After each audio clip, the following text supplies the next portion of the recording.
सभी भाई बहन एक जयकारा और लगाएंगे गुरुजी के नाम का। बोलिए सतगुरु कबीर साहेब की जय।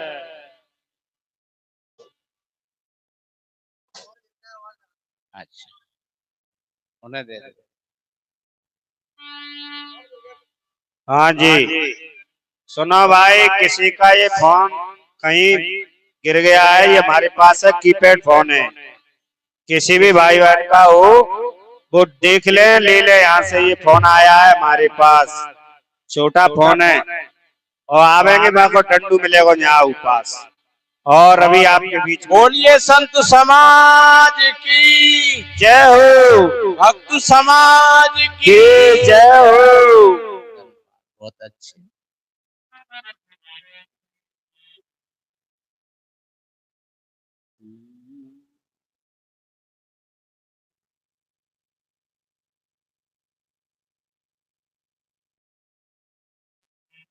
तिष्ठते ज्ञान रूपेण नर रूपम कबीर भव।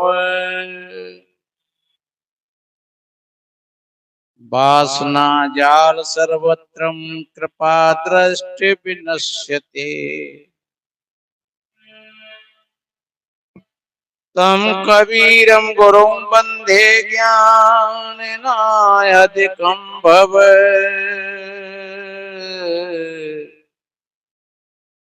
जड़ अध्यास महाबंधम बोध ज्ञान विमुच्यते।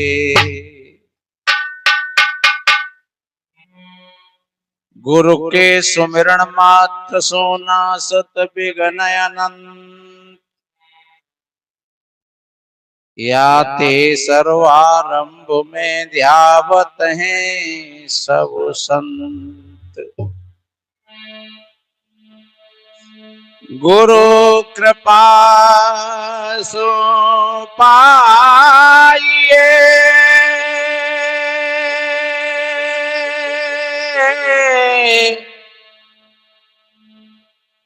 बुद्धि विमल विवेक तीन ताप शीघ्र ही मिटे।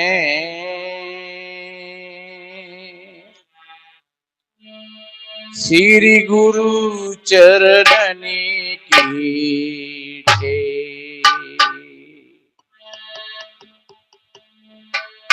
तीन ताप शीघ्र ही मिटे।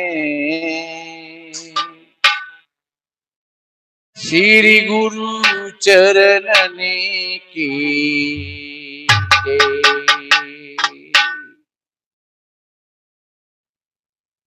विश्व वंदनीय संत सम्राट सदगुरु कबीर देव, करुणा के सागर तथागत भगवान बुद्ध, संत शिरोमणि रविदास महाराज जी, बाबा साहेब, पूजनीय श्रद्धेय संत समाज, सभी धर्म प्रेमी सज्जन, शक्ति स्वरूपाएं माताएं और बहन, वसुंधरा की गोद में खेलने वाले नन्हे मुन्ने प्यारे प्यारे बच्चे एवं बच्चियां, सभी को वंदन अभिनंदन साहिबंदगी करते हुए थोड़ा निवेदन करें।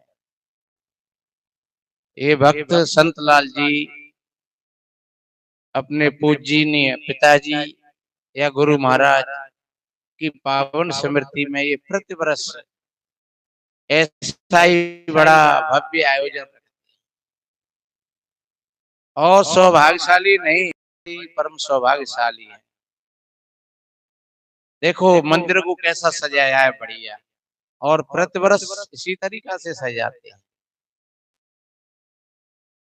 इससे ये पता लगता है कि बाहर व्यक्ति जितना सौंदर्य उसके चित्त में प्रिय लगता है, तो वो भीतर से भी उतना ही पवित्र और सुंदर होता है।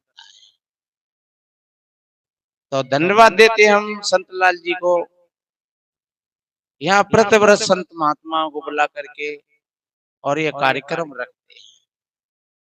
सदगुरु संतों की आशीर्वाद, शुभ मंगल कामनाएं, उनका ये कार्यक्रम चलता रहे और जीवन में खुशहाली रहे, जीवन आनंद और उत्सव से भरा रहे। ऐसे सदगुरु संतों का आशीर्वाद और शुभ मंगल कामनाएं। अभी हमारे पूजनीय संतों ने शुरू से लेकर के और अब तक अच्छी अच्छी बातें बताई आप भाई बहनों के लिए। अभी हमारे बंते जी जो बाहर से आए हुए हैं, उनकी भाषा थोड़ी कम समझ में आ रही थी। उन्होंने तथागत भगवान बुद्ध के 5 शीलों की चर्चा करी। पहला शील है, कभी आप किसी प्राणी को मत सताना, क्योंकि आप किसी प्राणी को सताओगे तो उसका बदला देना पड़ेगा। ये पहला शील है। इसलिए चींटी से और हाथी तक जितने जो प्राणी हैं, वो सब में आप जैसा ही, जैसे आपको दुख होता है किसी प्रकार से, ऐसे ही उनको भी दुख होता है। तो किसी भी प्राणी को अगर सताओगे, कुत्ता, बिल्ली, बंदर, गाय, भैंस, गधा,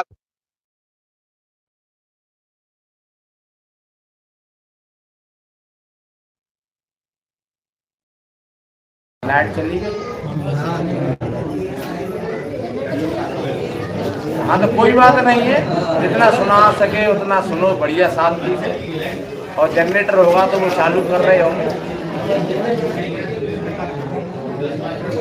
तो पहली बात बताया कि आप किसी प्राणी को मत सताना, और दूसरी बात बताई, दूसरा शील है, आप कभी चोरी मत करना बिना किसी के दिए हुए, और कभी किसी की चीज पर अपने मन को मत लेना। आप बड़ी शांति से जो आपको मिला है बस उसी में अपनी शांति बनाइए। और तीसरी बात कही, आप सदाचारी बनकर के अपना जीवन जिए, चाहे भाई हो चाहे बहन हो। आप सदाचारी बनकर के अपना जीवन जियोगे तो आपका जीवन बढ़िया होगा, अच्छा होगा। और आप दुराचारी बनकर के अपना जीवन जियोगे तो आपको उसका फल भोगना पड़ेगा। और राज सत्ता में भी उसका दंड है। जो व्यभिचार करता है कोई भी भाई बहन, तो उसको केस लगता है और जेल में डाल दिया जाता है, और मार भी पड़ जाती है, और कहीं कहीं मार भी दिए जाते हैं बिल्कुल जान से। इसलिए सदाचारी बनकर के अपना जीवन जीना। और कभी झूठ मत बोलना, झूठ बोलना भी पाप है। कबीर कहते हैं कि साँच बराबर तप नहीं, और झूठ बराबर पाप, जाके हृदय साच है, सोता के हृदय आप। कितना बढ़िया कहा है कि झूठ के बराबर कोई पाप नहीं है। अगर आप पाप बोलते हो तो चाहे फिर आप कथा सुनो, चाहे आप कोई पुण्य दान भी करो, लेकिन वो झूठ बोला है उसका परिणाम आपको जरूर भोगना पड़ेगा। और पांचवी बात उन्होंने बताई, किसी प्रकार का अगर आप नशा करते हो, भांग, धतूरा, गांजा, सिगरेट, चरस, तम्बाकू, गुटखा, शराब, कच्ची पक्की, तो समझ लो आप शील से वंचित हो गए। ये तथागत बुद्ध ने 5 शीलों की बात करी। और कबीर तो कहते हैं कि शील रतन सबसे बड़ा, सब रत्नों की खान, और 3 लोक की संपदा रहे शील में आन। शील स्वभावक और सदा, हाँ भैया करो, जल्दी लगाओ इसको।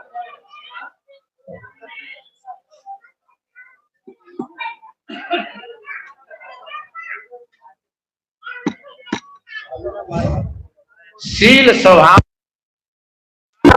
पारख में रो थीर, पारख निगाह प्रत्यक्ष में जब तक रहे शरीर। तो शील की कितनी बड़ी बात बताई, और हम सभी भाइयों को शीलवान बनना चाहिए। और एक बात बताएं, शील स्वाभाविक, शील हमारा स्वभाव है, क्रोध स्वभाव नहीं है।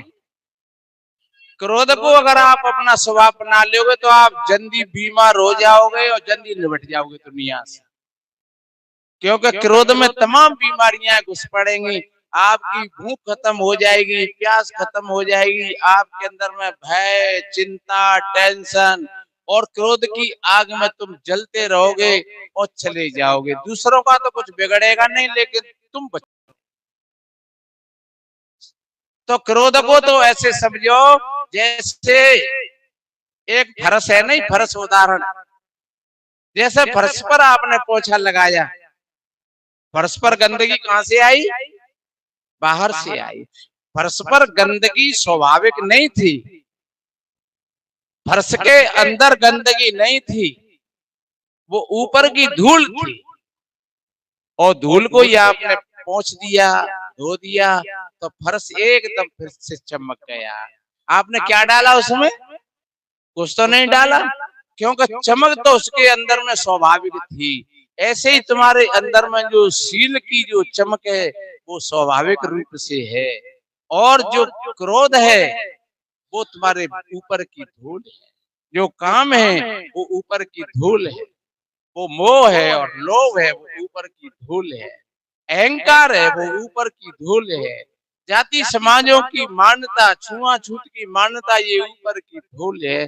जब इन सारी धूल को हम पोंछ देते हैं तो फिर जैसे फर्श चमक जाता है, ऐसे हमारा हृदय भी चमकने लगता है। शील स्वाभाविक और सदा, आप शीलवान हो। और एक बात बताएं, ये फूलों की सुगंधी, तो जिधर की हवा चलेगी तो हवा साथ लेकर के जाएगी, और तुम्हारी शील की सुगंधी चारों तरफ जाएगी और बिना हवा के जाएगी, और हजारों कोस तक चली जाएगी तुम्हारी शील की सुगंधी। तथागत भगवान बुद्ध आज से 2500 वर्ष पहले थे, लेकिन उनकी सुगंधी आज भी मौजूद है। कबीर साहिब जी, संत श्रोमणी रविदास महाराज जी, ये समकालीन संत थे। 600 वर्ष हो गए इनको, लेकिन उनकी सुगंधी आज भी है। जब उनकी हम बात करते हैं तो हृदय गदगद हो जाता है। यही तो सुगंधी है। ये फूलों की सुगंधी तो आई और गई। आपने इत्र लगाया, सेंट लगाया, आपने अपने चेहरा को बढ़िया सजाया और रासायनिक तत्वों से, लेकिन वो तुम्हारी सजावट केवल 2 घंटे की, 4 घंटे की, 6 घंटे की, 8 घंटे की, लेकिन तुम्हारी जो शील की सजावट है वो कभी नष्ट होने वाली नहीं है। शरीर नहीं रहेगा, लेकिन आपकी शील सदैव अमर रहेगी। इसलिए तथागत भगवान बुद्ध ने कहा, आप शीलों का पालन। और सदगुरु कबीर साहब जी ने उसी ज्ञान को पुष्ट किया, संत श्रोमणी रविदास महाराज जी ने उसी ज्ञान को पुष्ट किया। आप अगर कहीं मान्यताओं में भटके हुए हो तो आपको उनकी बातें समझ में नहीं आई, कबीर की बात आपकी समझ में नहीं आई। अगर आप कहीं मंदिर में भटक गए, कहीं तीर्थों में भटक गए, कहीं पेड़ पौधाओं में भटक गए, नहीं, सबका सम्मान करना चाहिए। पेड़ पौधा है तो उनको बढ़िया पानी लगाओ, उनकी सुरक्षा करो, पर किसी पेड़ को पूजने से और किसी पेड़ पर जनेऊ लपेट करके हत्थे की सरैया से पूज करके पानी तो लगाओ मत, तुम हत्थे की सरैया से उसको पूजी आओ, तो क्या मतलब वो हरा भरा रहेगा? क्या तुमको फल देगा वो? कोई भी पेड़ है तो कोई भी वृक्ष है तो आप पानी दो, उसकी सुरक्षा करो, क्योंकि वो पर्यावरण का हिस्सा है। आप वृक्षों की सुरक्षा करोगे, आपको शुद्ध बढ़िया हवा मिलेगी, ऑक्सीजन मिलेगा, पानी मिलेगा। तो पर्यावरण की सुरक्षा करनी चाहिए। पर ये नहीं कहते संत का तुम वृक्षों को जाकर के पूजो, तुम हद की सरैया लेकर के जाकर के पूजो, या तुम उससे हाथ जोड़ करके पैर छुओ, पानी मत लगाओ, तुम हाथ जोड़िया हुआ के हद की सरैया से पूजिया हुआ है, फिर क्या होगा? वो सूख जाएगा। पानी की सुरक्षा करो। पानी को हद की सरैया से पूजने की बात नहीं है। जहाँ पानी के जलाशय हैं उनमें गंदगी मत फेंको। चाहे कोई नदी है, तालाब है, उन पानी में गंदगी मत डालो। पानी को स्वच्छ रखो, अपने टंकियों को भी धो मांज करके साफ रखो, स्वच्छ रखो। लेकिन ये मतलब नहीं है कि तुम पहले कुआं पूज भी जाते, तो चलो ठीक है, कुआं पूज भी क्यों जाते? इसलिए जाते कि उसका पानी पीते थे हम। तो कुआं को पूजने की बात नहीं है, कुआं की पूजा है, कुआं को सुरक्षित रखो। नदियों की पूजा है, उनको सुरक्षित रखो। पेड़ों की पूजा है, उनकी सुरक्षित रखो। और जब उनको सुरक्षित रखोगे तो वो आपको, आपके जीवन के लिए आपको वो फल देंगे। तो इसलिए संत कहते हैं कि आप बड़े अच्छे हो, आपके भीतर में सारी चीजें हैं, आपके भीतर में ज्ञान है, आपके भीतर में करुणा है, शील है, आपके भीतर में विवेक है, आपके भीतर में सारी चीजें हैं, सारी चीज स्वाभाविक रूप से है। आप क्रोध कहीं से लाते हो, लेकिन करुणा कहीं से लानी नहीं पड़ेगी, ये ध्यान रखो। बड़ी गहरी बात है। आप क्रोध कहीं से लाते हो, लेकिन करुणा कहीं से लानी नहीं पड़ेगी। करुणा तो तुम्हारी स्वमेव है। आप असंतोष तो बाहर की चीजों में पैदा करते हो, लेकिन संतोष कहीं से लाना नहीं पड़ेगा। संतोष तुम्हारा स्वमेव है। इसलिए मेरे बहन भाइयों, आप अपनी भीतर की सामग्री को पहचानो। जब भीतर की चीजों को आप जानोगे तो आपके भीतर में बड़ा खजाना है, जो बुद्ध को मिला, कबीर को मिला, मीरा को मिला। तो वो खजाना अगर मिल जाए, कितना बढ़िया कहा है कि गोधन गज धन बाज धन और रतन धन खान, जब आवे संतोष धन सब धन धूल समान। तो इसलिए मेरे बहन भाइयों, आपकी समता और संतोष, एक छोटी सी बात मेरे ध्यान में आई है, वैसे सुना भी होगा आपने, और ध्यान से सुनना। समता का अर्थ क्या होता है और विषमता का क्या होता है? ये जो संत हुए, ये सब समतावादी संत हुए थे, और बाबा साहब ने भी समतावाद पर प्रकाश डाला है, लेकिन हम उन महान पुरुषों को समझ नहीं पाते। विषमता का मतलब होता है, एक घर में 4 लोग थे, सास बहू और एक लड़की और एक भैया, और वो भैया मास्टर थे। लेकिन चारों में हर वक्त तनातनी रहती। सास बहू में तन रही है, तो ननद भौजाई में तन रही है, तो मैयो बेटा में तन रही है, कहूं पति पत्नी में तन रही है। उनमें सम्यकता नहीं थी। और ध्यान रखो, जहां विषमता होगी उस घर में दरिद्रता होगी, उसमें सुख और शांति नहीं आएगी। जिस घर में विषमता होगी, सवेरे से ही अगर कलह शुरू हो गया, जिस घर में द्वंद्व शुरू हो गया, समझ लो कि उस घर में विषमता आ जाएगी धीरे धीरे, और वो परिवार तंग हो जाएगा, किसी लायक नहीं रहेगा। और जहाँ समता होगी, वहां धीरे धीरे समृद्धि की ओर परिवार बढ़ता चला जाएगा, सुख और शांति की ओर बढ़ता चला जाएगा। महात्मा जी ने एक उदाहरण दिया था वीणा का, आप लोग नहीं समझ पाए थे। आगे चलकर के समय रहेगा तो मैं खुलासा करूंगा। वीणा के अगर तारों को, चलो वीणा तो नहीं देखा होगा कुछ भाई बहनों ने, लेकिन ये ढोलक देखी है। जाकी चाबी ने अगर खर्री टाइट कर दो तो आवाज अच्छी निकलेगी? नहीं निकलेगी। और ढीली कर दो तो तब भी नहीं निकलेगी। तो कब निकलती है? जब 9 तालों को एक साइड में कर लिया जाता है, बिल्कुल जो बजाने वाले जानते हैं। और जब 9 ताल एक चक में हो जाती हैं, तब उसमें से सुर निकलता है। और जब ढोलक का सुर, ढोलक की ताल और बाजे का सुर और गाने वाला जब तीनों एक धार में बहते हैं, तब आप लोगों के नारे भाई आनंद आए। और जब एक भी इधर उधर मामला हो जाए तो वो संगीत की विसंगति बन जाती है। फिर संगीत का अर्थ ही होता है संग धन गीत। जहाँ समता बन गई, ढोलक बाजा गाने वाला, तो फिर सुनने वाले को स्वमेव आनंद आएगा। और ढोलक कहूँ जा रही है, बाजो कहूँ जा रहे और गाने वाला कहीं जा रहा है, तो वह विसंगति हो गई, वह समता बिगड़ गई, संगीत बिगड़ गया और वो सब मामला खराब। तो मैं बोल रहा वो चारों में तनातनी रहती।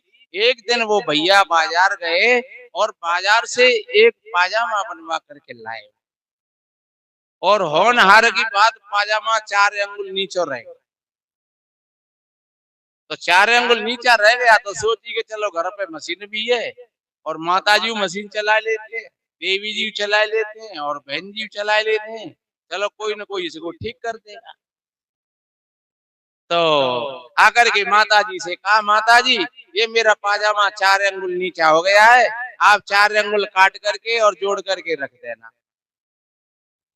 माता जी झुंझलाई पड़ी एकदम। एक बात बताए रे, मुंह पे ठेका है तेरो, तू अपनी पत्नी से क्यों ना कहती, बुआ कोई नौतान नहीं है, मैं ही कहते रहूं तेरी खुशामद कब तक करेंगे, मेरे बस की बात नहीं है। तो बुढ़िया ने पाजामा लिया और फेंक, और भैया जाकर के और पत्नी के पास पहुंचे।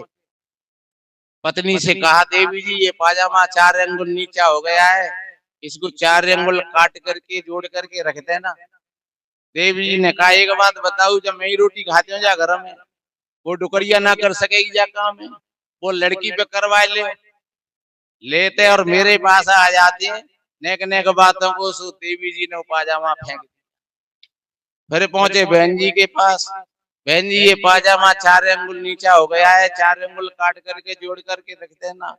बहन जी ने कहा, भैया एक बात बताओ, जब नोटों की गड्डी ला दो तब तो भाभी जी पकड़ा देते हो और हम तुम्हारी बेकार करे। तो बहन जी ने भी पाजामा फेंक, रात निकल गई, सवेरा हुआ, फिर क्रोध ठंडा हो गया सबका। सवेरे का समय कुछ ऐसा ही होता है। माता जी ने सोची, अखीर मेरो लड़का है, वो तो करनो ही करनो, थोड़ो बहुत जियनो तो सीयनो। माता जी ने पाजामा लिया और 4 अंगुल काट करके जोड़ करके और वहीं रख दो भाई कुटी पे। फिर थोड़ा देवी जी वो होश आयो कि अखीर मेरो आदमी है, चलो मुझे तो करनो ही करनो, डुकरिया मच जाएगी 7 साल में, लड़की अपने घर चली जाएगी।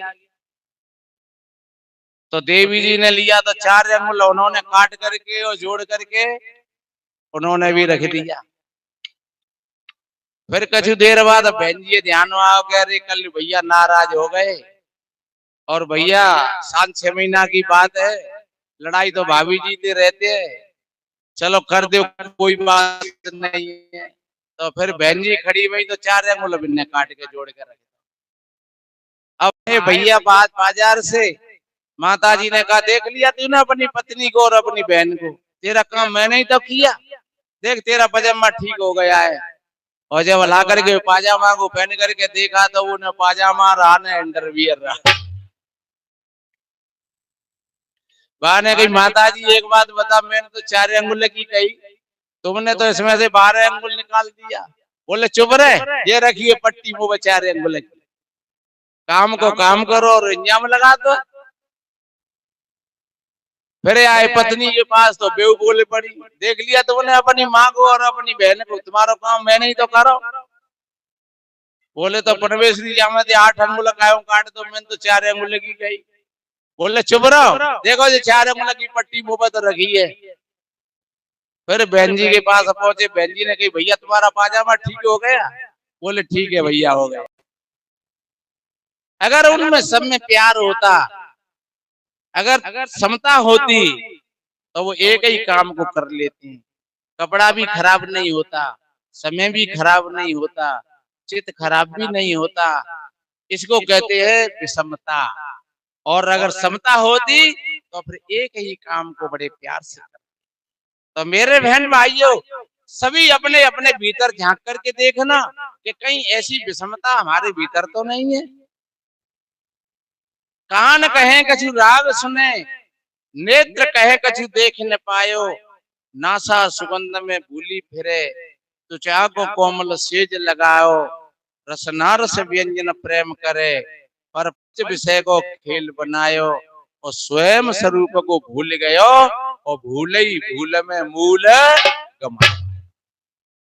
तो हमारे अंदर में हम झांक करके देखे, सदगुरु कबीर साहब जी ने बीजक के 3 नंबर के पद में कहा है, संतों घर में झगड़ो भारी, रात दिवस में लोठो ठिलागे, 5 डोटा एक नारी, न्यारो न्यारो भोजन मांगे, 5 अधिक सवादी, और को का ऊका ठाने माने, आप ही आप मुरादी, दुर्मत केर दुहागिन मेटे, टोटे चाप छपेरे, और कहे कबीर सोई जन मेरा जो घर की रार। सदगुरु कबीर कहते हैं वही मेरा है जो अपने घर की रार को निपटा ले। जहाँ पति पत्नी में प्यार हो, सास बहू में प्यार हो, भाई भाई में प्यार हो, बड़े बूढ़ों का सम्मान हो, बच्ची बच्चाओं को अच्छी शिक्षा मिले, अच्छे संस्कार मिले। बाबा साहब ने कहा है, शिक्षा शेरनी का दूध है, जो पिएगा वो दहाड़ेगा। पर शिक्षा ही शिक्षा नहीं, शिक्षा के साथ में संस्कारों को भी ले लेना, क्योंकि हम एक पैर से बाजी नहीं मार सकेंगे कहीं दौड़ में, और पक्षी जब आकाश में उड़ता है उसके दोनों पंख मजबूत होते हैं, तब वो आकाश में खुली यात्रा करता है।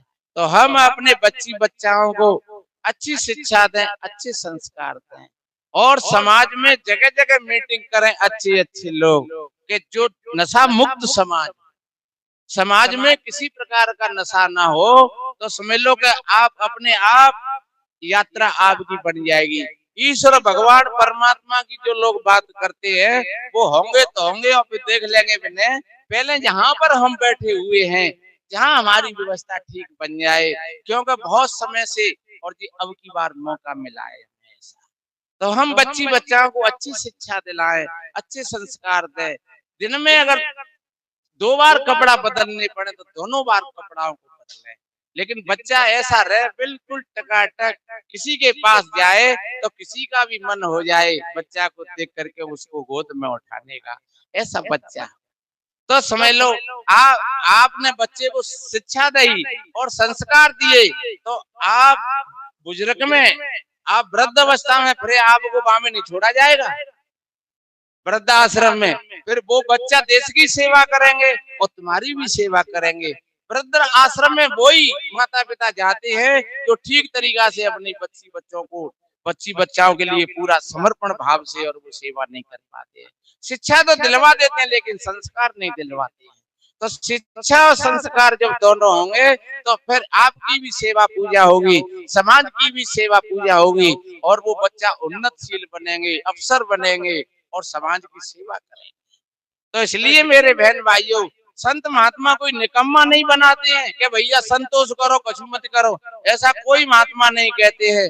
संत महात्मा कहते हैं आप श्रमशील बनिए, आप मेहनती बनिए, और आप फजूल खर्चा से आप हटिए, चाहे वो मृत्यु भोज हो, चाहे वो शादी सपाके हो, चाहे वो दहेज प्रथाएं हो, चाहे वो बर्थडे का हो, इनमें बहुत अपना कम थोड़ा खर्च करिए, किसी की होड़ से नहीं, किसी की देखा देखी नहीं, और आप समझ बूझ करके अपना कार्य करोगे। आपकी जेब में 500 रुपया है तो आप 350 में ही अपना काम चलाना, तो 150 रुपया कम से कम हमारी जेब में तो रहेंगे, और 500 तो आपने बेखत्म कर दे, और 500 को कहते और कच ले लो।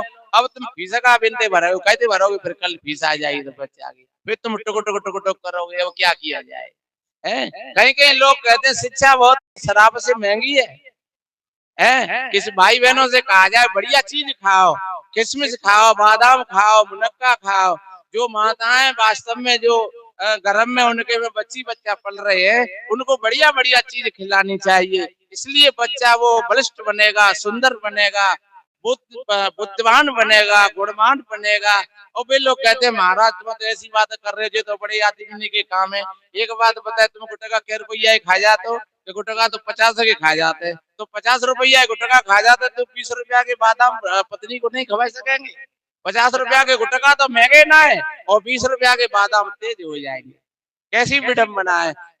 अरे 100 रुपया का दूध तेज है और 500 रुपया की शराब तेज नहीं है। कैसी विडम्बना है समाज में। शराब चाहे कितने की पी ले, और शिक्षा की बारी आई तो कहेंगे हम तो गरीब है भैया। अरे महाराज तुम तो बड़ी आदमी की बात करते हो। नहीं, कोई बड़ा नहीं है, कोई छोटा नहीं है। अपने स्वावलंबन को जगाइए, अपनी आत्म शक्ति को जगाइए। सदगुरु कबीर कहते हैं आप उन्नतशील बनोगे, आप वीर हो, आप कायर नहीं हो, आप ज्ञानी हो, आप अज्ञानी नहीं हो, आप मूर्ख नहीं हो, आप विवेकी हो। लेकिन थोड़ी सी धूल जम गई है ऊपर। कैसे? जैसे फर्श में धूल जम जाती है तो वो फर्श फिर गंदा लगता है। तो ऐसे ही हमारे चित्त पर ये धूल पड़ी है, और ये धूल साफ हो जाए। शाम को बैठो, सवेरे बैठो, और आप अपनी धूल को साफ करिए तो आपका चित्त बढ़िया होगा। एक सूत्र बढ़िया बोला महात्मा जी ने, नमो तस्य भगवते अरहतो सम्मा संबुद्धस्य।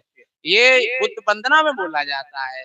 नमो तस्य, मैं उन महान पुरुषों के लिए नमस्कार करता हूँ। नमो तस्य भगवतो अरहतो। अरहतो, अरि का मतलब है दुश्मन, और हतो का मतलब है हनन करना। जिन्होंने अपने भीतर के दुश्मनों का हनन कर दिया, उनका हृदय निर्मल हो गया, पवित्र हो गया, वो बोधिसत्व को प्राप्त हो गए। उन महान पुरुषों के लिए मैं बार बार नमन करता हूँ, नमस्कार करता हूँ। और वो ज्ञान कब आएगा? वो ज्ञान आएगा समता से, सम्यकता से। कहीं कहा है सुखो संगस्य सामग्री, सुखो समग्र, सुखो संघस्य सामग्री। यानी संग में एक सुख की धारा हो। संग का मतलब होता है हम यहाँ 100 लोग बैठे हुए और हम 100 लोगों में अगर समता है तो समझ लो उससे बड़ा सुख नहीं है। और 100 लोगों में अगर द्वंद्व तो उससे बड़ा फिर कहीं नरक नहीं है। नरक और स्वर्ग कहीं ऊपर नहीं है। सुखो संगस्य सामग्री और सम्यक ज्ञानम तपो सुखा।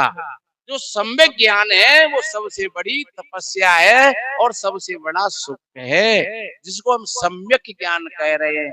सम्यक ज्ञान का मतलब होता है हमारी दृष्टि में सम्यकता हो देखने के लिए, हमारे कानों में सम्यकता हो सुनने के लिए, हमारी वाणी में सम्यकता हो बोलने के लिए, हमारे पैरों में सम्यकता हो, हम एकदम भयभीत होकर के नहीं चले जिससे कि हम गिर पड़े खुदाई और हाथ पांव न टूट लें, या फिर हम बैठे ही बैठे सड़क। सम्यकता, जब सम्यकता आ जाएगी आपके अंदर में, आपका जीवन, आपके जीवन का कोई विधाता नहीं है। कोई ईश्वर भगवान की कल्पना मत करना। आपको किसी ईश्वर भगवान ने नहीं बनाया है, और आपको कोई ईश्वर भगवान परमात्मा आपको ऊपर नहीं ले जाएगा, और कोई देवी देवता भी आपको क्षमा नहीं करेगा। क्यों करेगा क्षमा? बाबा को ठेका है? पहली बात तो है ही नहीं। देवता कौन है? देवता का अर्थ ही होता है देवता, जो दे रहा है और बता रहा है उसको कहते हैं देवता। मातृ देवो भव, पितृ देवो भव, आचार्य देवो भव, अतिथि देवो भव। ये देवता है। माँ सबसे बड़ी देवी है। अरे माँ तो बहुत कुछ देती है और सास भी बहुत कुछ देती है। आपको एक बात बताऊं, एक बार सास बहू में लड़ाई है गई,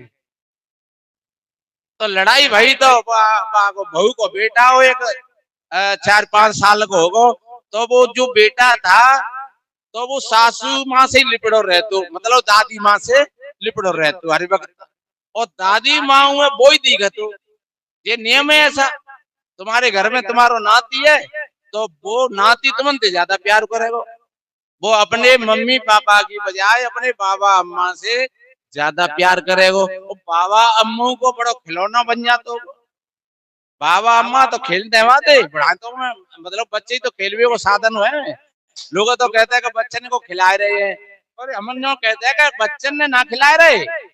अरे बच्चन ते तुम खेल रहे हो। बच्चा रोता है तब क्या कहते हैं, ले जा अपनी मैयो पे जा। जब रोए रहो है तब तो मैयो पे पटक दो, और जब खेल लो है खिल खिला रहे हो फिर बाबा कंधा में धर के ले जाओ भाई आस पास घुमाए हुए। ऐसा बच्चा खिलाए रहे, बच्चा खिला रहे ना, बच्चा तो खेल रहे। तो वह बुढ़िया का बड़ा स्नेह था बच्चा पर। तो लड़ाई में बहू ने तमस में आकर के एक शब्द बोल दिया कि देख सुने, तू असली नागदार है तो मेरे बेटा से मत बोली। कौन ने कही? बहू ने। पर बुढ़िया ने कही तो सुने, मैं तो नहीं बोलेंगी तेरे बेटा से, पर तू असली नागदार है तो तू मेरे बेटा से मत बोली।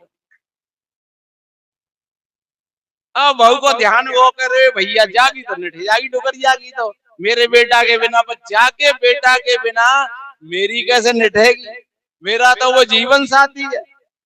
तो आप विचार करिए कितना दिया है, पाल पोस करके और बड़ा पट्टा बच्चा लड़का दे दिया। तो सास से बड़ी और कौन सी देवी है सकते हैं? ससुर से बड़ा और कौन सा देवता हो सकता है? लेकिन तुम्हारे वो देवता है, वो बेचारे घर में पैर घिस रहे हैं और तुम मंदिर में बजा करके पैर पटके रहे हो। हे पनवेश्वरी माता मैया, हे पनवेश्वरी फलाने, हे पनवेश्वरी हनुमान जी महाराज।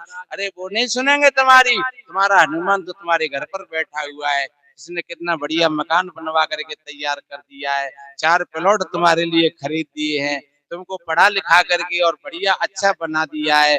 तो वो कितना बड़ा देवता है। ऐसे देवता को अगर आपने नहीं समझा तो तुम बहुत दूर रह गए देवताओं से। तुमने देवताओं को समझा ही नहीं। फिर ये संत महान पुरुष हैं, ये देवता है। तो मैंने निवेदन किया कि जब सम्यकता आ जाए हमारे अंदर में, सम्यक ज्ञान आ जाए हमारे अंदर में, तो समझ लो आपका जीवन, आपने सत्संग समझ लिया, आप सत्संग में बैठे हो, लेकिन शायद आपके भीतर में सत्संग नहीं बैठ पाया है। अगर सत्संग आपके भीतर में बैठ गया तो आप सत्संगी बन जाओगे, आप सत्संग के प्रेमी बन जाओगे। तो सत्संग में तो बैठो, लेकिन सत्संग को तुम अपने भीतर में भी बैठाओ। जब आपने सत्संग को भीतर में बिठा लिया तो आप सत्संगी बन जाओगे। और कहीं बाहर की बात नहीं है। बाहर कहीं जाओगे तो जाओ, देशाटन करने के लिए जाओ, घूमने के लिए जाओ और देखो, नदियों को देखो, पहाड़ों को देखो, प्रकृति का नजारा देखो, बढ़िया आनंद लो। घूमने की कोई मना नहीं करता है, पर आप किसी के पास कुछ लेकर के जाओ, कुछ मांगने के लिए जाओ। है एक छोटी सी बात ध्यान में आएगी है, फिर मैं एक भजन सुनाऊंगा। बताते हैं, एक बार की बात है कि कहीं कोई कथा बता है रही, तो बा में एक कोई महात्मा बोल रहे कि सिया राम में सब जग जानी, करो प्रणाम जोर जुग पानी। वैसे बढ़िया है चौपाई, अगर कभी समझ में आ जाए तो ये बढ़िया बात। पर बहुत लोग कहने वाले कहते हैं, लेकिन उसको स्वयं में नहीं ढाल पाते, गड़बड़ ये हो जाती है। सिया राम में सब जगह जानी, तो सब में तो हम सबसे प्यार करें। एक दूध बेचे वाह भैया सुने को भाई, सिया राम में सब जगह जानी, और वाह पाठ कोते कतवा बते आदि है भूले को, सिया राम में सब जगह जानी, तई माने आदि भाई मिला दी, सिया राम में सब जगह जानी और बेचो दूध मिलावो पानी। सिया राम में सब जगह जानी, बेचो दूध मिलावो पानी। अब बाकी पत्नी ने सुनी चौपाई की, चौपाई तो बढ़िया है, क्यों नहीं पानी मिलाए वो शुरू करें। तो खूब पानी मिलाओ, खेचेंगे देवदार में पानी माया कोने के ठहराने। एक बार उसने कहा भी कि भैया ऐसा मत करो, ये ठीक नहीं। बोले चुप रहो, जब से हमारी शादी होकर के आई है हमने एक सोने की कील नहीं देखी, और फागुनों को महीना आए रहो, भैया की बेटा की शादी है, वो एक नत बनवानी है। तो वहां ने बेच बेच दूध में पानी और नत बनवाई ली। अब कहीं कथा हो रही तो वो कह रहे भैया कोई आचार्य जी कि भैया जो कोई भाई बहन अगर अमृत में अगर विष मिला करके बेचता है तो वो नरक में जाएगा। एक सज्जन खड़े हो गए, उन्होंने पूछा महाराज रस में विष का क्या मतलब होता है? अरे बोले कोई दूध में पानी मिलाए, कोई घी में रिफाइंड मिलाए, कोई दाल में कंकड़ मिलाए, और होता है ऐसा। एक बार हमने देखा काली मिर्चों में पपीता के बीज आते हैं,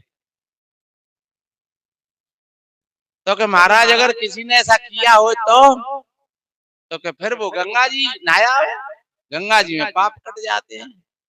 और ये सबसे बड़ी ज्यादा पोल है कि गंगा जी में नहा करके पाप कट जाए या कथा सुन करके पाप कट जाए, ऐसा लिखा है।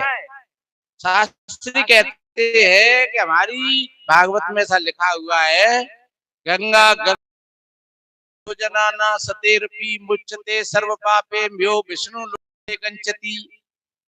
जो 400 कोस की दूरी से कहे हे गंगा महारानी हमारे पाप कट जाए, हे गंगा महारानी हमारे पाप कट जाए, तो उसके पाप कट जाते हैं।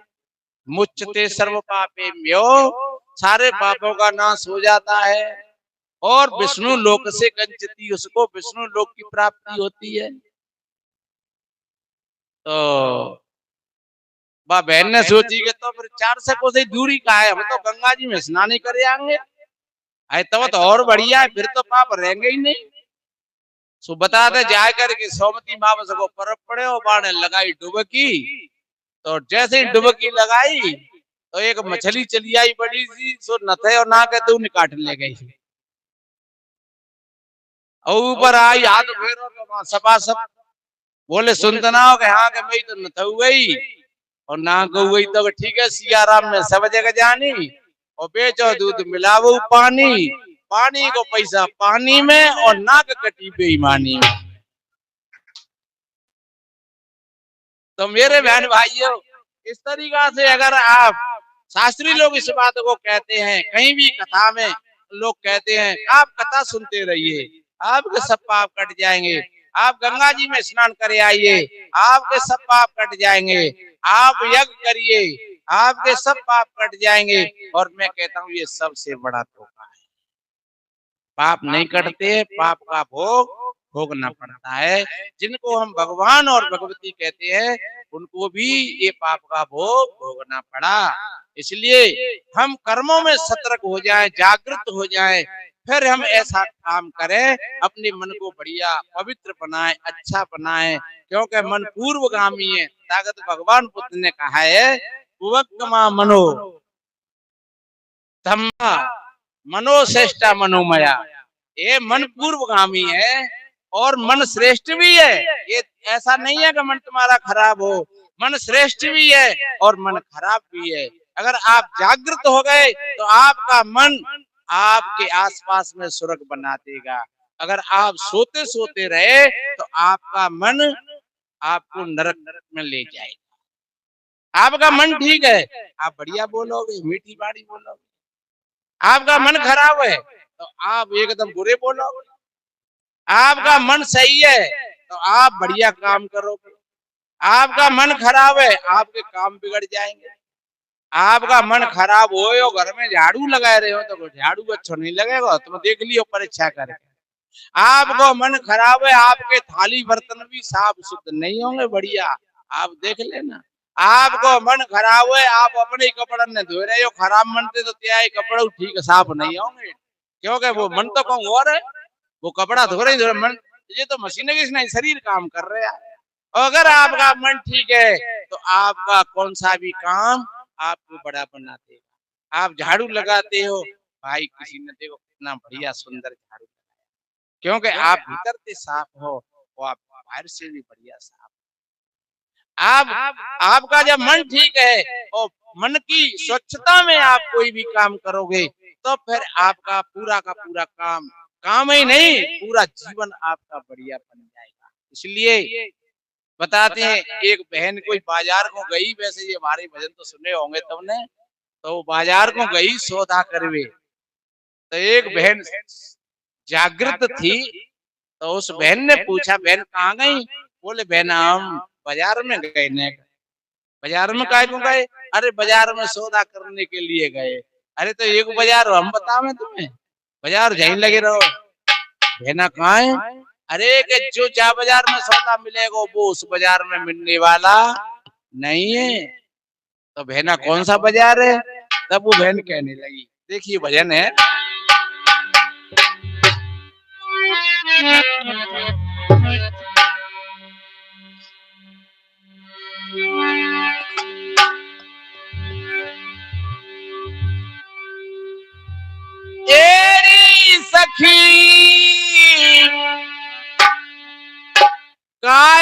गढ़ में लागी ये दुकान,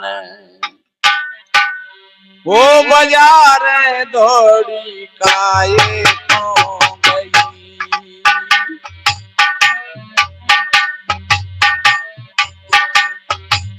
एरी सखी काया गढ़ में लागी ये दुकान, बाजार दौड़ी काये को गई।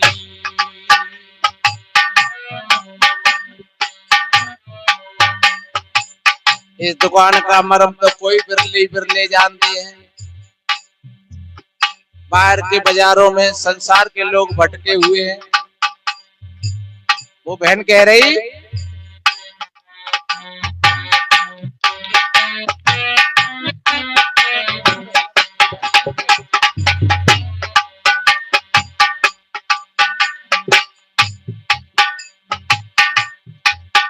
हाँ सत्य की शक्कर हम सत्य को कहाँ खोजते हैं? मथुरा वृंदावन में, प्रयागराज में, अयोध्या में, लेकिन सत्य तुम्हारे अंदर में छुपा हुआ है। सत्यमेवा स्वरे लोको सत्य धर्म सदा स्थिरता। वास्तव में जो सत्य है उसका कभी तीनों कालों में नाश नहीं होता है, उसको सत्य कहते हैं। सिक्का सिक्का पर लिखा रहता है सत्यमेव जयते, हमेशा सत्य की विजय होती। तो वो बहन कह रही, बहना सत्य की शक्कर दया की मिश्री प्यार के पेरा जाने। सत्य की शक्कर दया की मिश्री प्यार के पेरा जाने।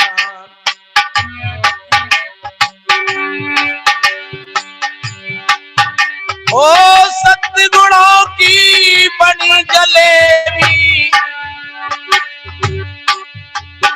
हाँ सत्य गुणों की बनी जलेबी, हर ताई को करो रे जलपान, ओ बाजार दौड़ी काये को गई।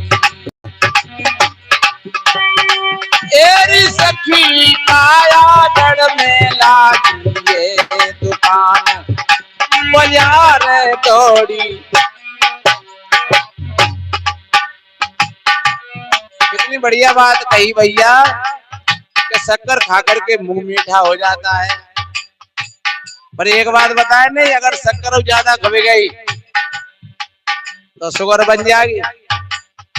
और डॉक्टर लोग कहते हैं कि सफेद दो जहर है, सावधान हो जाओ। ज्यादा नमक और ज्यादा शक्कर अति सर्वत्रम बरसते। अपने जीवन को बढ़िया खुशहाल रखना चाहते हो तो इन दो चीजों से सावधान हो जाओ, अधिक शक्कर और अधिक नमक। इसलिए आज तीसरे आदमी में शुगर है। इसलिए वो बहन कह रही, अगर सत्य कट गया आपके जीवन में, आप तन से मन से और वचन से स्वस्थ हो गए। पहले ये हमारे माताजी ने बताया था कि ये 10 दोष हैं, इनको गुरु महाराज समझाते। और अगर सत्य की धारा में आप आ गए तो ये दोष नहीं रहेंगे, फिर ये गुण बन जाएंगे। इसलिए ओ सत्य गुणों की बनी जलेबी, हर ताई को करो रे जलपान, बाजार दौड़ी काये को गई। एरी सखी काया गढ़ में लागी दुकान, बाजार दौड़ी। और कितनी बढ़िया बात कही, हाँ समता सौठ मेल की मैं थी। समता की सौठ हमारे अंदर में 3 चीज हैं, वात, पित्त और कफ। और वैसे देखा जाए तो 3 चीजें, सतोगुण, रजोगुण, तमोगुण। वैज्ञानिक भाषा में अगर समझो, इलेक्ट्रॉन, प्रोटॉन, न्यूट्रॉन। डॉक्टर बैठ जाओ तुम थोड़ी देर के लिए, बैठ जाओ तुम थोड़ी देर के लिए।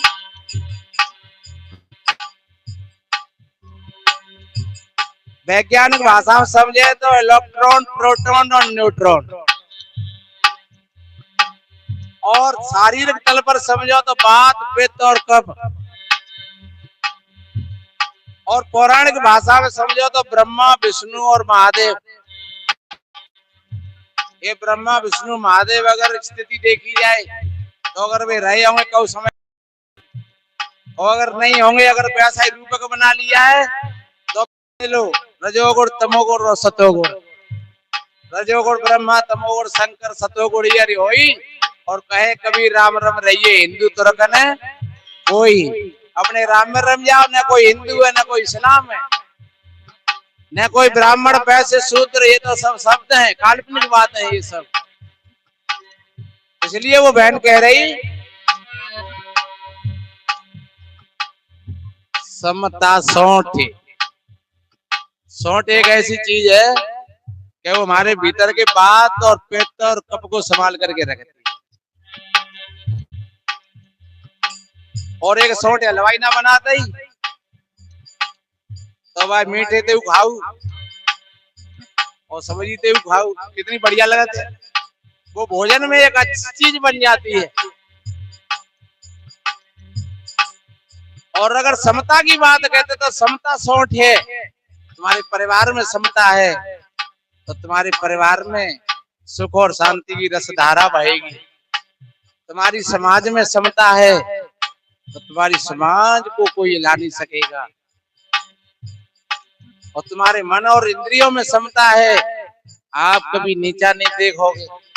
आपके मन और इंद्रियां अगर बिगड़ गए तो समझ लो आपके भीतर के दुश्मन जागृत हो गए, तो आपको कोई नहीं बचा पाएगा।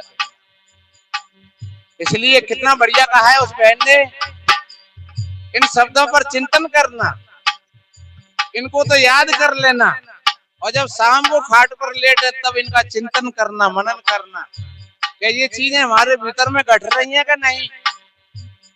अगर नहीं घट रही हैं तो फिर प्रयास करें। हाँ, समता सौंठ मेल की मेथी लो कर लोग भगार। समता सौंठ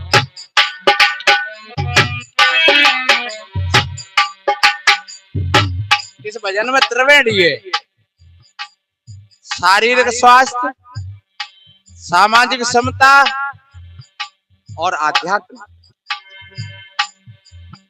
इसलिए समता की सौंठ और मेल की मेथी। मेथी बहुत गुणकारी चीज है। जैसे हमारा समाज में मेल और मिलन होता है तो मेल और मिलन से सुख और शांति की धारा बहती है। और लौंग, लौंग का अर्थ है लो। और वैसे तुम्हें 1-2 लौंग खा लो रोज, मुख में से बदबू नहीं आएगी, तुम्हारे दांत मजबूत रहेंगे, हल्का फुल्का दर्द भी दाढ़ों में नहीं होगा, दांतों में नहीं होगा। इसलिए कवि ने कैसा जोड़ मिलाया है। हाँ, समता सौंठ मेल की मेथी लो कर लोग भगार। ज्ञान बुखार विवेक को चूना, ओ ज्ञान बुखार विवेक को चूना। अरे प्रेम को खायो में पान, ओ बाजार दौड़ी आए हो गई। तेरी सखी कायागढ़ में लागी ये दुकान, बाजार दौड़ी। तेरी सखी कायागढ़ में लागी ये दुकान।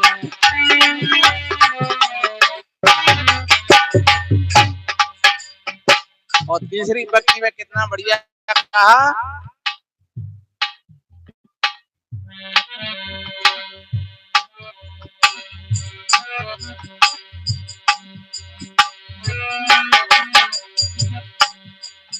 हाँ मोह की मेरा लोभ को लहसन,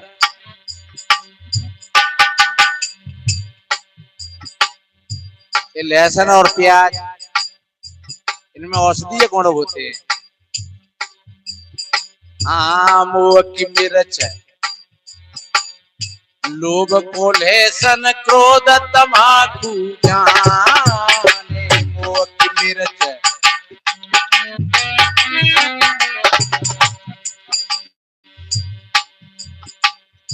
ये मोह की मिर्च लोभ का लहसन। आप मिर्च ज्यादा खाओगे नुकसान हो जाए।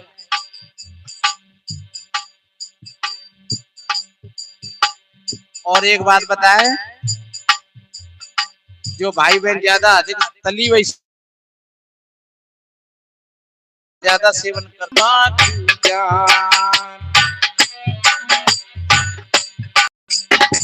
सभी भाई बहन शाम को बैठ कर के हमें कितनी बार क्रोध आता है, और अगर बार बार क्रोध आता हो तो समझ लो कि तुम बहुत सबसे निकृष्ट व्यक्ति हो। ये क्रोध की आग आपके घर में कभी समता नहीं बनने देगी। और काफी भाई बहन को आता है तो साहब होते हैं को पता ही ना पड़ती मोहल्ला लटक जाती है। एक बात और बताएं, जब आपके हृदय में क्रोध होए तो तुम अपने चेहरे देखियो शीशा में,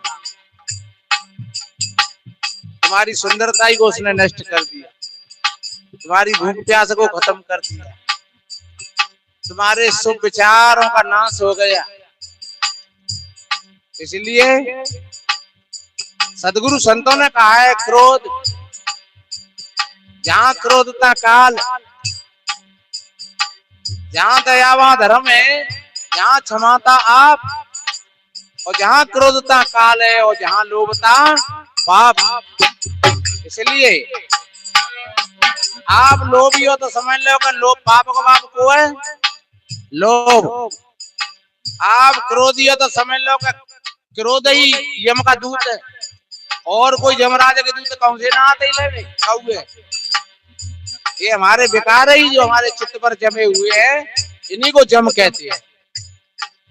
इसलिए हमेशा अपने विचारों को बढ़िया बना करके रखो। वो बहन कह रही,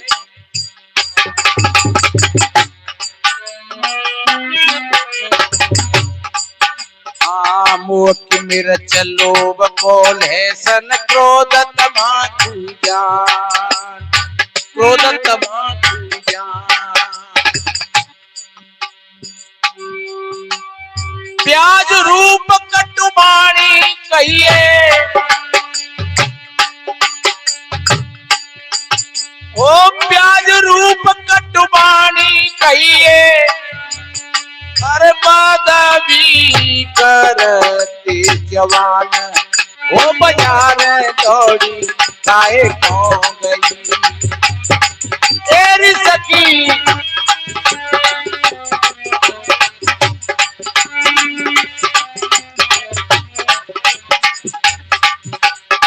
तेरी सखी कायागढ़ में लागी ये दुकान, बाजार दौड़ी।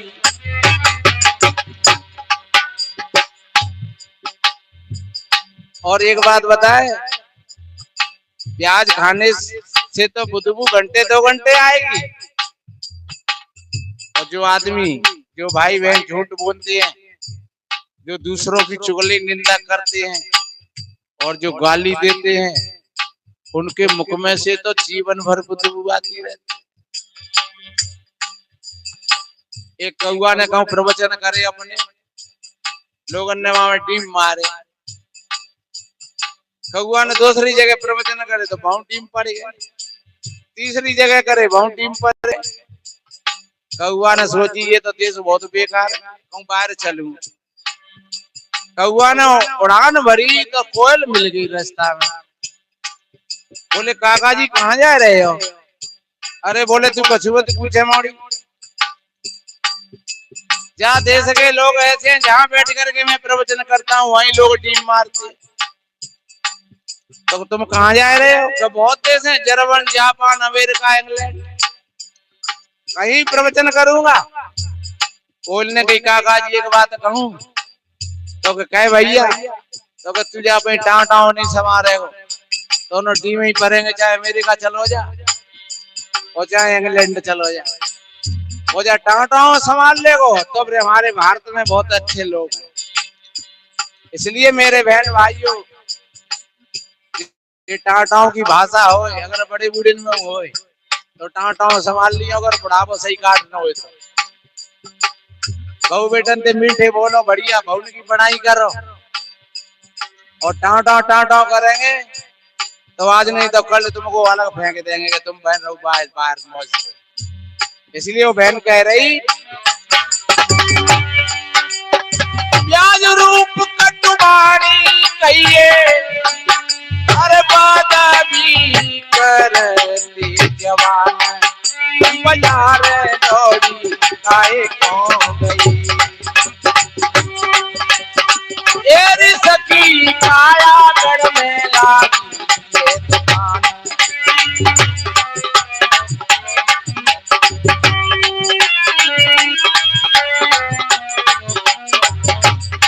ओ बाजार दौड़ी। और आखिरी पंक्ति में कितनी बढ़िया बात कही, जान बूझ के सौदा कर लियो, क्योंकि तुम जनैया हो। मैंने पहले कहा कि तुम मूर्ख नहीं हो। लोग कम कहते हैं पारक पारक पारक कहते आएगी जाने। और मैं एक बात बताऊं, आप सभी पारक ही हो, और आपकी बात नहीं, आप नमक और शक्कर मिला कर डालते हो जमीन में, तो चींटी शक्कर शक्कर उठा ले जाएगी और नमक पड़ो रह जाओ, तो चींटी के अंदर पारक है क्या? नहीं। आप बाजरा और कंकड़ मिला कर डालते हो तो कबूतर बाजरे बाजरे छुप जाएंगे और कंकड़ कंकड़ बड़े रह जाएंगे, तो कबूतर के अंदर पारक है क्या? नहीं।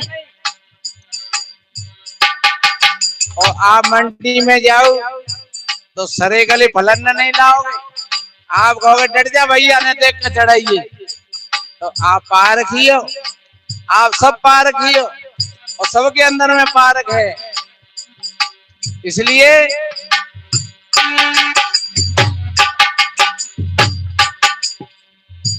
जान बूझ कर सौदा कर लियो, भलो बुरो सब जान बूझ के सौदा कर लियो, भलो बुरो सब जान। सदगुरुदेवा मुक्ति के दाता, हो सदगुरुदेवा मुक्ति के दाता, अरे पारक पद पहचान, बाजार दौड़ी आए को गई, तेरी सखी काया गढ़ में लागी ये दुकान।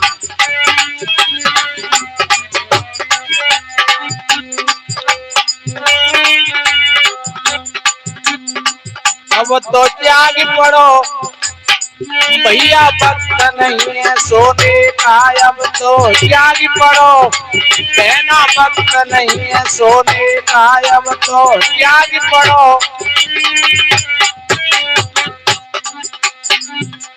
बहुत दिन बीते सोते सोते, जीवन जीते रोते रोते, अब उठ समर करो भैया, वक्त नहीं है रोने का, अब उठ समर करो कहना, वक्त नहीं है रोने का, अब तो त्याग पड़ो।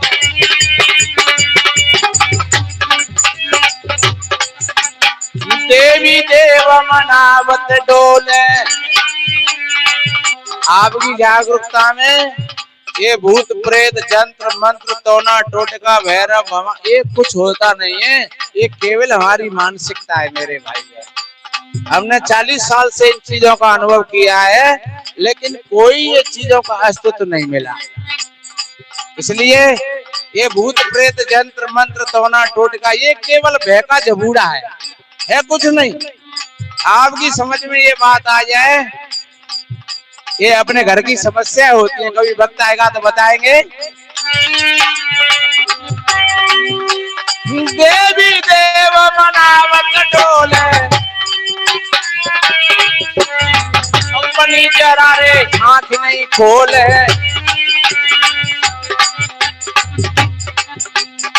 देवी देव मनावत डोले रे, अपनी जरा आंख नहीं खोले।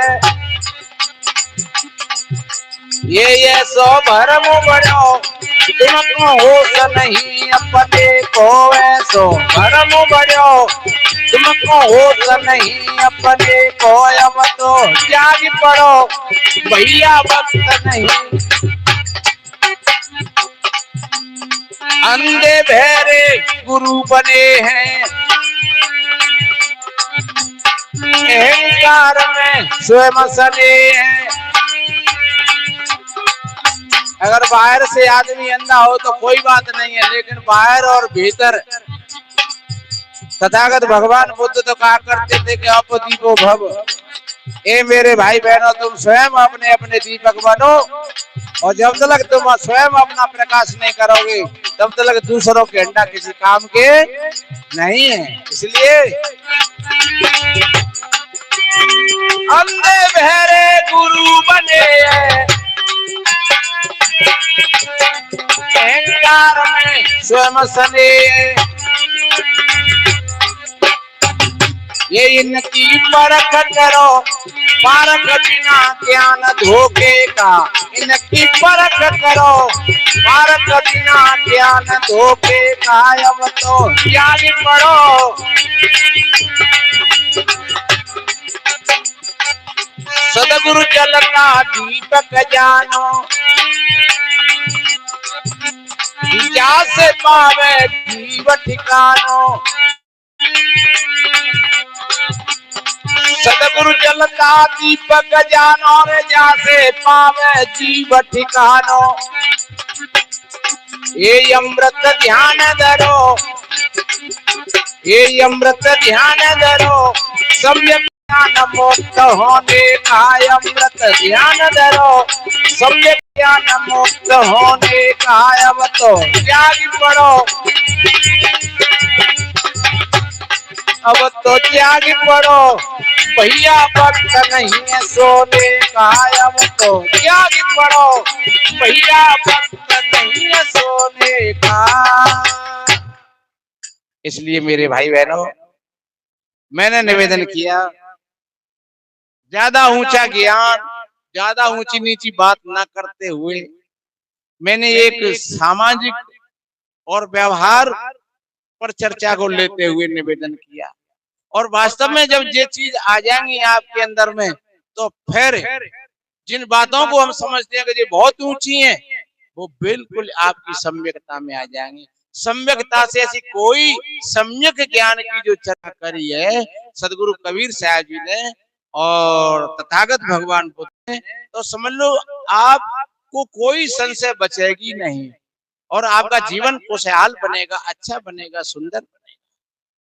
इसलिए हम धन्यवाद देते हैं जो हमारे डॉक्टर संतलाल जी, जो प्रतिवर्ष संतों को बुला करके और ऐसा भव्य कार्यक्रम करते हैं, और तमाम महात्मा लोग भी आते हैं, और आप भाई और बहन भी आते हैं। तो शायद हमें ऐसा लगता है कि जो थोड़ा सा जगा हुआ व्यक्ति होता है, तो उसको लगता है कि मेरे परिवार के लोग भी जागृत हों, मेरे पड़ोसी भी जागृत हों, मेरे मित्र भी जागृत हों, और मेरे आसपास रहने वाले और पूरे समाज में जागरूकता। ये महान पुरुषों का भाव होता है। ऐसा तथागत भगवान बुद्ध बताते हैं कि मौन हो गए, जब वो बोधिसत्व को प्राप्त हुए तो बताते हैं मौन हो गए। और वास्तव में जब मौन हो गए, वाणी का मौन नहीं, मन का मौन। और जब मन से पार जब चेतना छलांग मार गई तो वहां मन भी शांत हो गया। और ध्यान रखो, जहां तक मन है वहां तक संसार, जहां तक मन है वहां तक संसार है। और जब मन से पार आप हो गए तो फिर संसार से भी आप पार हो गए, ऊपर हो गए, तो मौन हो गए, वो मन से मौन हो गए बिल्कुल। तो बताते हैं उनके पास देवता लोग आए, और देवता कोई स्वर्ग से नहीं, नहीं, स्वर्ग का मतलब होता है जहाँ जो लोग सुख समृद्धशाली हैं। जैसे आप लोग, आप देवता ही तो है। आप हमारे जो सतलाल जी है तो वो देवता ही तो है। तो ऐसे सज्जन लोग, ऐसे समझदार लोग और तथागत बुद्ध के पास पहुंचे और उन्होंने हाथ जोड़ करके प्रार्थना करी, हे भगवान, आपने जो प्राप्त किया है अपने भीतर में, तो आप कुछ दूसरों को भी बांटो। आप इतने स्वार्थी मत बनिए कि आप तो पहुंच गए। पहली बार तो ये है कि इस तथ्य को हर एक कोई संत महात्मा प्राप्त नहीं कर पाता है। हजारों लाखों लोगों में कोई कोई उस स्थिति को प्राप्त कर पाते हैं। और फिर जिनको प्राप्त हो जाए फिर वो भी सीधे अगर चले जाएं तो फिर दुनिया के लिए क्या बचेगा। तो भगवान, आपने जो कुछ पाया है और आप उसका वितरण करिए समाज। तो बताते हैं फिर तथागत भगवान बुद्ध का जो पहला प्रवचन था वो काशी सारनाथ में, और वहां पर जो चार जो भिक्षुक थे उनके साथ में वो भी साथ छोड़ गए। और पहले तो वो चर्चा कर रहे थे कि जे वही नास्तिक आ रहा है, लेकिन ध्यान रखो, जब कोई ज्ञानी पुरुष होता है, कोई महापुरुष होते हैं, उनका प्रकृति भी सम्मान करती है, अज्ञानी लोग भी उनका सम्मान करते हैं। उनके सामने कितनी कितनी धूल धफाड़ा था, कितना घोर अंधेरा था, लेकिन जहां जाते वहां पर प्रकाश हो जाता। तो बताते हैं जैसे जैसे नजदीक पहुंचे चारों खड़े हो गए, किसी ने आसन लिया, किसी ने कमंडल लिया और उनको बिठाया और अभिवादन किया, चरण स्पर्श किए, और फिर वहीं से उन्होंने अपना प्रवचन शुरू किया। और उनका जो प्रवचन था वो यही मानवतावादी प्रवचन था कि हम सब इंसान हैं, हम सब भाई भाई हैं, कोई छोटा नहीं है, कोई बड़ा नहीं है, कोई वेशभूषा से भी बड़ा नहीं होता है, कोई किसी पद प्रतिष्ठा से बड़ा नहीं होता है, कोई सोने चांदी से बड़ा नहीं होता है, कोई रूप और सौंदर्यता से बड़ा नहीं होता है, कोई किसी छोटी जाति में जन्म लेकर के छोटा नहीं होता है और बड़ी जाति में जन्म ये होती नहीं है। ये तो सब बकवास की बात। तो इसलिए मेरे बहन भाइयों, ये जो सम्यकता की बात उन्होंने बताई वो हमने महाराज जी ने थोड़ी सी कही। तो महाराज जी ये महाराष्ट्र से आए थे, तो महाराष्ट्र की भाषा थोड़ी, हालांकि में वो बिल्कुल शुद्ध बोल रहे थे, लेकिन फिर भी हम लोगों की पकड़ में बात नहीं आ रही थी। तो उन्हीं बातों को मैंने थोड़ा सा और उन पर मैंने प्रकाश डाला है कि तथागत भगवान बुद्ध और कबीर को लेकर के ये मैंने बात कही। और आज की बात नहीं, संत श्रोमणी रविदास महाराज जी ने तो उस समय पर रानी झाला ने उनसे उपदेश लिया था और वो एक चित्तौड़ के गुरु बन गए थे। भक्तमती मीराबाई ने भी उनसे उपदेश लिया था। ये तो मतलब पौराणिक ज्ञान से उनको जोड़ दिया है। पीछे पीछे जो जो जो कुछ धर्मवादी और वैसे लोग होते हैं तो वो अपनी तरफ फिरे। जैसे संत रविदास जी को आज यूट्यूब पर सुनो तो मतलब वो पूरे के पूरे पांडित्यवाद से जुड़ा हुआ है मामला, पूरा का पूरा, लेकिन फिर भी उसमें कुछ अथारत तो होता है संतों का, ऐसी बात नहीं।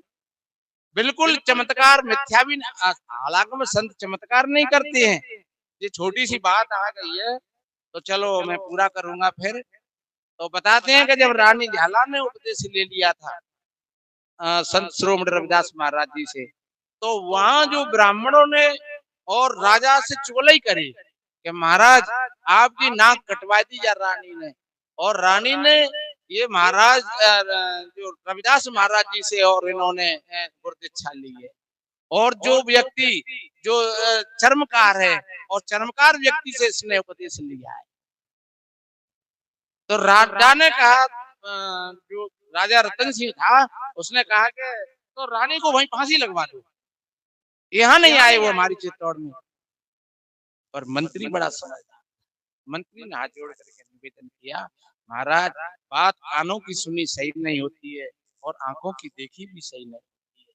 बात आंखें भी धोखा दे जाती हैं और कान भी धोखा दे जाते हैं। कहते हैं पिसन छल्यो नर सुजन सो, करत पिशाच न चूक, और जैसे धाद्यो दूध को छाछे पीवे, कोई अगर दूध से जल जाए तो फिर वो मठा को भी फूंक फूंक करके पीता है। तो महाराज इनकी बातों में ऐसे नहीं आना चाहिए एकाएक। अगर आपको ऐसा ही करना है तो फिर रानी को और महाराज रविदास जी को यहाँ पर और आप परीक्षण करो। और जब परीक्षा में अगर बाई चांस, अरे संत तो किसी के वेश में, भगवान किसी के रूप में आ सकता है, तो राजा की बात समझ में आई। राजा ने अपना भेजा हरकारा और कहा कि रानी झाला से बोल देना कि आप अपने गुरु रविदास महाराज को लेकर के यहाँ आए चित्तौड़ में। जाकर के हरकारे ने कहा रानी से, तो रानी को कुछ थोड़ा सा चित्त भयभीत हुआ कि पता नहीं इन लोगों ने जाने क्या क्या बोल दिया होगा और जाने क्या कैसा व्यवहार करेंगे राजा मेरे साथ। उसने जाकर के गुरु महाराज के सामने बैठ करके प्रार्थना करी रानी ने, भगवान ऐसी ऐसी बात है तो ध्यान रखो, संत केवल उपदेश कह करके नहीं चले जाते हैं, संत पर साथ देता है और जहाँ परिस्थिति होती है वहां पहले संत आगे आता है। तो रविदास महाराज जी ने कहा तू चिंता मत कर, मैं तेरे साथ चलूं, जब तक बेटी मैं हूं तब तक तू चिंता मत करे किसी का। और जब रविदास महाराज जी को लेकर के पहुंची चित्तौड़ में तो महाराज जी को आसन लगा दिया एकांत में, और रानी ने राजा से अपनी प्रार्थना करी, महाराज मैंने रविदास महाराज जी को गुरु बनाया है और मैं अब एक ब्रह्म भोज करना चाहती हूँ, जिसको ब्राह्मण भोज कहते हैं।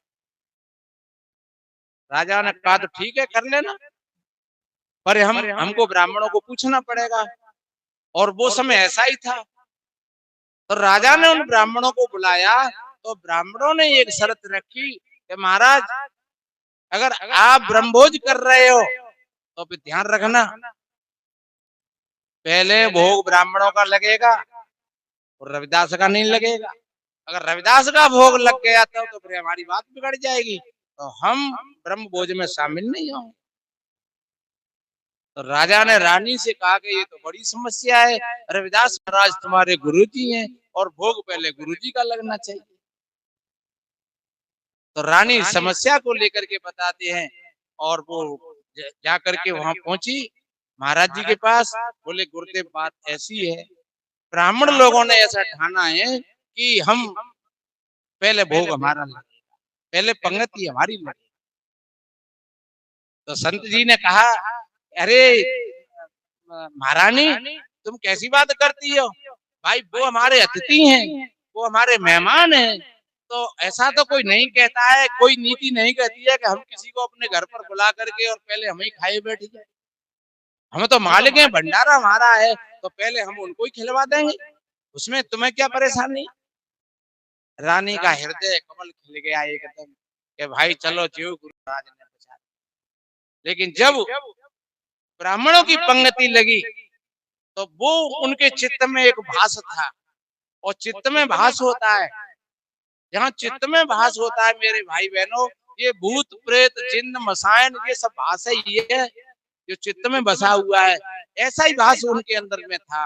तो बताते हैं जब पंगति लगी तो तब ऐसे देखा उन्होंने इधर उधर, तो वहां संत रविदास महाराज नजर आए, इधर में भी संत रविदास, इधर में भी रविदास महाराज। तो वो पत्तल को लेकर के दूसरी पंगति लगाना शुरू कर दिया, उन्हें एक एक करके सबके सब उठ गए। फिर उधर में भी वही नजारा, फिर उधर से उठ करके उधर पे लोग सबके सब हंस रहे कि भैया क्या तुम नौटंकी कर रहे हो, कहीं इधर से उधर जाते हो, इधर से उधर आते हो, तो कि भैया करें क्या, ये महात्मा है रविदास और ये हमको हमारे पास में ही आ बैठता है, हमको भोजन नहीं पाने दे रहा है। तो राजा ने रानी से कहा, कहाँ है तुम्हारे गुरुजी? बोले मेरे गुरुदेव तो मेरे आसन पर विराजमान। तो जाकर के देखा वहां, तो संत रविदास जी अपने ध्यान में अपने आसन पर विराजमान थे। तो बताते हैं सब के सब ब्राह्मण वहां चुप गए। लोग कहते हैं कि ये चमत्कार है। मैं कहता हूँ संत कोई चमत्कार नहीं करते हैं, और चमत्कार ऑटोमेटिक हो जाता है। करते नहीं है वे, कोई नामवरी के लिए चमत्कार नहीं करेंगे। कोई मेरे से कहेगा और यहाँ में रोक दिए तो मैं काय को रोक दूं और इनमें।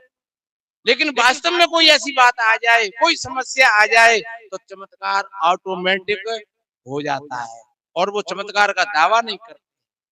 तो इसलिए मेरे बहन भाइयों, वहां बताते हैं कि संत शिरोमणि रविदास महाराज जी चित्तौड़ के गुरु बन गए। कहीं लोग कहते हैं कि संत रविदास महाराज की हत्या कर दी, कबीर साहब की भी हत्या कर दी। तो ये तो कोई हमने सारे इतिहासों को खंगोला है, हमने वीडियो को भी खंगोला है। जिस तरीका से वो बताते हैं, ये कोई बिल्कुल तथ्य सत्य नहीं है कि रविदास महाराज 1 से 26 साल की उम्र जिए और सदगुरु कबीर साहब 1 से 20 वर्ष की उम्र तक जिए, और कोई ऐसा प्रमाण नहीं मिला कि उनकी कोई ऐसी हत्या कर दी हो। और उनका बड़ा अपने समय पर, उस समय पर बड़ा उनका, क्योंकि उनका त्याग था, उनकी तपस्या थी, और त्याग और तपस्या से व्यक्ति महान बनता है। तो सज्जनों, कोई किसी अच्छे कुल में जन्म लेकर के, अच्छा कुल होता ही नहीं है पहली बात तो, फिर कोई समझेगा हमने अच्छे कुल में जन्म लिया है, एक धोखे की बात है। अच्छा कुल तो स्वयं व्यक्ति बन जाता है, और जब उसका त्याग होता है, उसके अंदर में तपस्या होती है, तो सज्जनों वो धीरे धीरे वो उच्च श्रेणी का व्यक्ति बन जाता है। और रविदास महाराज जी से भी पहले ऐसे लोग हुए थे, और आज भी हैं ऐसे बहुत लोग जो वो उच्च श्रेणी अपना जीवन जी रहे हैं। तो हम तो निवेदन करते हैं सभी भाई बहनों से कि अपने जीवन को उत्कृष्ट बनाइए, अपने कर्मों को उत्कृष्ट बनाइए। न कोई छोटा है न कोई बड़ा है, और बच्ची बच्चाओं को शिक्षा और संस्कार दो, बड़े बूढ़े की बढ़िया खूब सेवा करो, और सत्संग में बढ़िया अपना ध्यान मन लगा करके रखो। संत गुरु आ जाए, हाँ, जो नशेबाज संत हैं उनसे थोड़े से सावधान रहना। जो नशेबाज हैं, अगर 2 दिन 4 दिन तुमने राख लो को गंजेड़ी साधु, तो क्या बच्चन ने सिखाई जाओ, कह लो बेटा तुम्हारी जी खुरा के जाइए तुम पियो। तो ऐसे नशेबाज साधुओं से और सट्टोरियाओं से ऐसे थोड़ी सावधानी बरतने की जरूरत है। अच्छे संत हो, खूब उनका सेवा करो, खूब सम्मान करो, और खूब समय पर अपने जीवन की उन्नतशील बनाओ।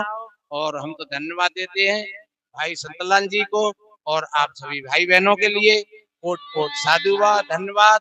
संतों का ऐसा कहना है कि इसी को धर्म कहते हैं और इसी को धर्म कहते हैं।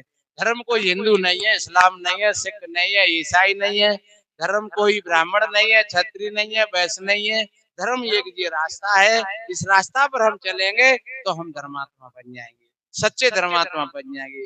कोई चुटिया रखाने से धर्मात्मा नहीं होता है, कोई कंठी जनेऊ से धर्मात्मा नहीं होता है, कोई लाल सफेद कपड़ा पहन करके धर्मात्मा नहीं होता है। जो इस संतों के बताए हुए मार्ग पर चलेंगे वो सच्चे अर्थों में धर्मात्मा होंगे, वो धर्मज्ञ होंगे, धर्मशील होंगे, और संसार में वो उत्कृष्ट जीवन को प्राप्त होंगे। तो संतों का यही भाव होता है। आप सभी भाई बहनों के लिए कोट कोट साधुवाद, धन्यवाद। और संतों का यही भाव होता है, सर्वे भवन्तु सुखिनः, सर्वे सन्तु निरामया, सर्वे भद्राणि पश्यन्तु मा कश्चित्